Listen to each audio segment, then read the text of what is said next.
আসসালামু আলাইকুম। لبيك اللهم لبيك لبيك لا شريك لك لبيك إن الحمد والنعمة لك والملك لا شريك لك। ছেলেটার এই ভিডিও দেখে চোখের পানি ধরে রাখতে পারিনি। এর কারণ কি জানেন?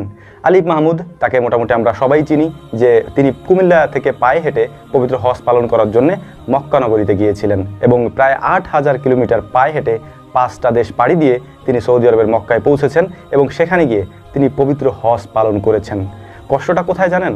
তার এই ভিডিও দেখার পরে সবথেকে বেশি কষ্ট লাগছিল যখন তিনি বাংলাদেশ থেকে রওনা দিয়েছিলেন।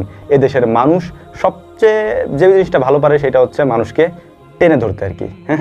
এই যে কয়েকদিন আগে একজন কোথায় যেন উঠলো, এভারেস্টের চূড়ায় উঠে তারপরে রেকর্ড করে আসলো, তাকে নিয়ে কিন্তু মিডিয়া যে পরিমাণ কভারেজ করেছে তার ছিটে ফোটাও কিন্তু আলিফ মাহমুদের ক্ষেত্রে করা হয় নাই। তিনিও কিন্তু একটা বড় কাজ করেছিলেন এবং বাংলাদেশে এবং আমাদের সাবকন্টিনেন্টে বিশেষ করে উপমহাদেশে এরকম কাজ খুব কম লোকেই করেছে। আমরা জানি শেহাব চত্বরে কাজ করেছিলেন, যে তিনি পায়ে হেঁটে ভারতের কেরালা থেকে গিয়েছিলেন হচ্ছে সৌদি আরবে। এরপরে আলিফ মাহমুদ গিয়েছেন পায়ে হেঁটে এবং আরও কয়েকজন যাচ্ছেন। তবে এই বিষয়গুলিকে মিডিয়া তেমন হাইলাইট করে না। এভারেস্টের চূড়ায় কে গিয়েছে, সেখানে গিয়ে পতাকা গেড়ে এসেছে, ওইগুলা কিন্তু মিডিয়াতে খুব সুন্দর করেই আসে। ওর এই ভিডিওটা দেখে আমার চোখ থেকে পানি পড়তেছিল, কারণ একটা মানুষ তার নিজের ইচ্ছা শক্তি কতটা দৃঢ় হলে সে তার গন্তব্যে পৌঁছাতে পারে, এইটা তার বাস্তব নমুনা। আমি ওর থেকে একটা জিনিস শিখছি ভাই, বয়স আমার ছোটোই হবে যদিও, আমি তার থেকে তবু আমি সম্মান দিয়ে বলছি, আমি তার থেকে একটা জিনিসই শিখছি, সেইটা হচ্ছে মানুষের কথায় কখনো কান দিতে হয় না। মানুষের কত ফতোয়া, তাই না?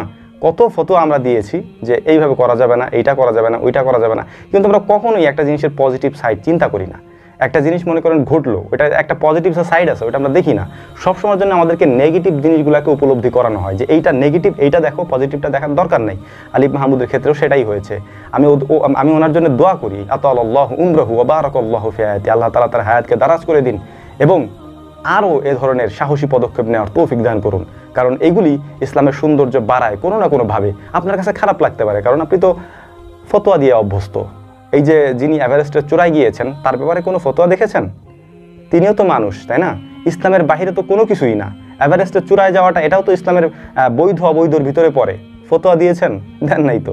আলিফ মাহমুদ পায়ে হেঁটে কেন মক্কা শরীফে গেলেন, মদিনাতুল মুনাওয়ারায় গেলেন, এইটাতে সমস্যা, তাই না?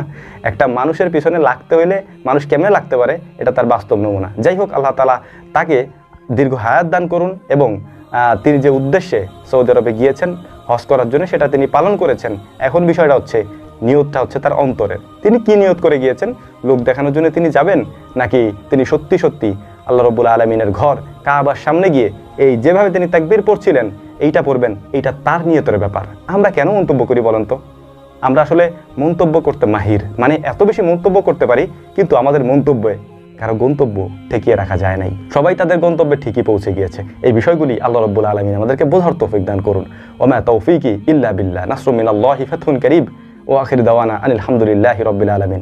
আসসালামু আলাইকুম ওয়া রাহমাতুল্লাহি তাআলা ওয়া বারাকাতুহু।